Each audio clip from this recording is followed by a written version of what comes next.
Good morning सगळ्यांना. कशा आहात सगळे? आय होप मजेत असाल.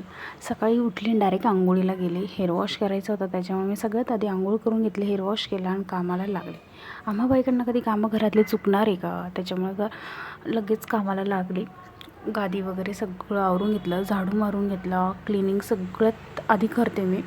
घरात बाकीचे कामांपेक्षा मी आधी सगळं क्लिनिंग करून घेते. देवपूजा करायची असते, त्याच्यामुळे इथं मी स्वयंपाकाला लागली पटकन, कारण की मला आज थोडी क्लिनिंग करायची होती घरातली.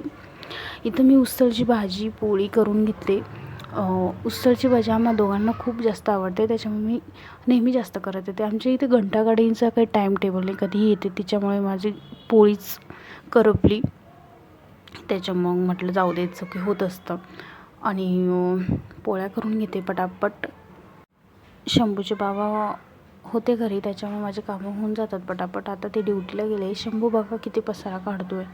इकडं मी बसली. दुपारची वेळही मी सगळे दरवाजे बंद करून घेते, कारण की तो सारखा बाहेर पळतो. इथं टेडीसोबत खेळत होता तो, त्याचं खेळतो. मी जर समोर असले का, मी जर दूर गेली तर मग त्याला काय होऊन जातं काय माहिती. इथं मी विसरली होती आज की मी आज हेअर वॉश केला आहे. पण आम्हा बायकांना काय, बाळ झोपलं असलं की मग आपल्याला कोणतं काम करून कोणतं नाही असं होतं. माझ्या बाबतीत तर असंच होतं, कारण की शंभू झोपलेला होता. म्हटलं मलाही करायचंच होतं, कारण की दिवाळी आली, ही थोडीशी क्लिनिंग करायची, साफसफाई करून घेऊ म्हटलं. सगळ्यात घरातली सगळी जाळी वगैरे काढून घेतली मी. बाकीची कामं भांडी वगैरे तर मी नवरात्राच्या वेळेस घासलेली होती. बाकीची कामं हे मला धूळ वगैरे काढायची होती, थोडीफार क्लिनिंग करून घेतली. तेवढंच शंभू पण उठला. त्याला काय होऊन जातं काय माहिती, उठून जातो लगेच. आणि इथं संध्याकाळची 5:30ची वेळ होती. सकाळी खूप कडक ऊन होतं. उन्हाळ्यात कसं ऊन असतं तसं होतं ना. आता बघा किती पावसाचं वातावरण झालं, एकदम असं जोरात पाऊस येईल असं वाटलं होतं, पण खूप काही जोरात नव्हता आला. इथं आमचं जेवण वगैरे सगळं काही झालेलं होतं. रात्रीची वेळ होती, 9-9:30 वाजले होते. मग आम्ही शंभूला मंदिरात घेऊन गेलो, कारण की तो खूप रडत होता. त्याला सवयच लागली आता की सायंकाळी बाहेर नेलं नाही ना तो खूप जास्त रडतो. इथं त्याचे बाबा त्याच्यासोबत खेळत होते.